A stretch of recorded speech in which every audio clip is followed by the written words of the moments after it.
The life and sad ending of Anjelica Huston.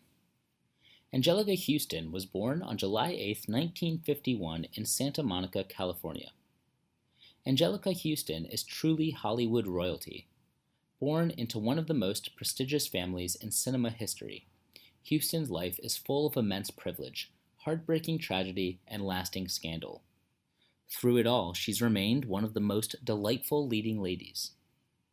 Huston had to grow up very fast in her family, but her precociousness led to a scandalous love life. When she was still a teenager, she had relationships with much older men, including actor James Fox and photographer Bob Richardson. Both lovers could have been her father's age, though her relationship with the middle-aged Richardson did last 4 years. I talked to her soon after she became a widow in 2008. Widowhood sat with her as an excruciating role. Robert Graham, the larger-than-life sculptor, died after a long illness, and for a long time she lived in his giant studio, his huge black-and-white charcoals and imposing figures surrounding her like ghosts. They had been married for 16 years. Her mother must have known about her father's affairs, says Huston. Mostly she put up with it, or tried not to believe it, and Anjelica did the same.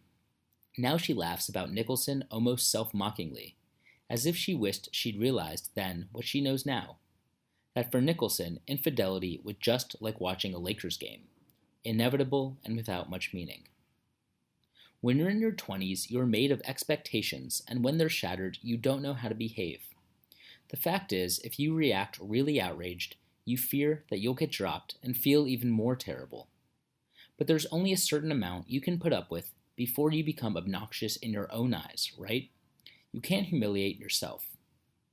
No matter how vulnerable, raw, or humiliated Huston might have felt, she's never come over as undignified. Her brother Danny once told me, all the men in Anjelica's life were extraordinary. It's hard having a monumental daddy, and I understand the effect it had. If you fall, you stand up again. That is the Huston theme. One of the saddest parts is when she is poised to start working on The Grifters, 1990, and at the same time seeing doctors about her endometriosis so she could get pregnant. Nicholson, who was working on The Two Jakes, asked her out for dinner with unusual formality.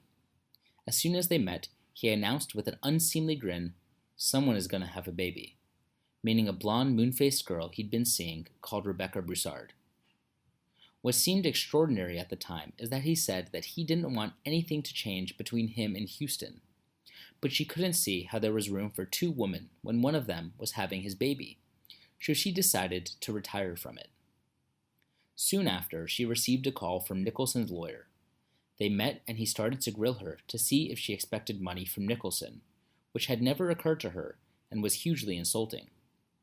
The next morning, she woke feeling as though her life was irretrievably altered, almost broken. Anjelica Huston survived a near-fatal car accident.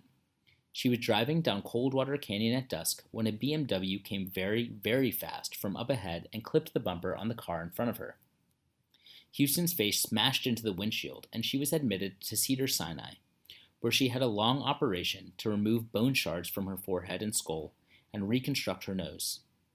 When she woke up, Jack Nicholson was there with flowers. In an interview, Huston shared that the accident was life-changing. At the end of her 17-year relationship with Jack Nicholson, Nicholson gifted her a pearl diamond bracelet, which had once been a gift from Frank Sinatra to Ava Gardner. It was Nicholson's way of concluding their relationship.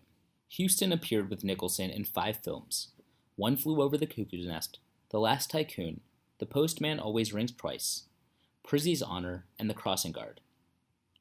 Lived with photographer Bob Richardson from 1969 to 1973 when they started their relationship. He was 41 and she was 18. The loneliness that comes with the years of old age. Her loved ones are also gradually decreasing because of certain objective factors. Everyone will grow old and enter another world. Anjelica Huston has no children, has maybe the consolation for you are the flowers in the garden.